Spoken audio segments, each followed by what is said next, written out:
மாயா நண்பர்களுடன் குடும்பத்துடன் விளையாட ஒரு ரகசியமான விளையாட்டு.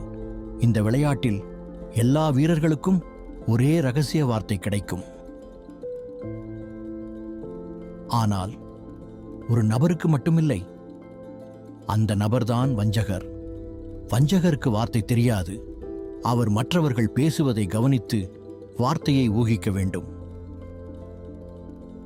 ஒவ்வொரு வீரரும் தன் கார்டை தனியாக பார்க்க வேண்டும். மற்றவர்களுக்கு உங்கள் வார்த்தையை காட்டக்கூடாது. இப்பொழுது அனைவரும் பேசலாம். சிறிய குறிப்புகள் சொல்லுங்கள். கவனமாக கேளுங்கள். யார் உண்மை பேசுகிறார், யார் நடிக்கிறார். அப்படி விவாதம் முடிந்ததும் வாக்கெடுப்பு. சந்தேகமான நபரை தேர்ந்தெடுங்கள். வஞ்சகரை கண்டுபிடிக்க முடியுமா?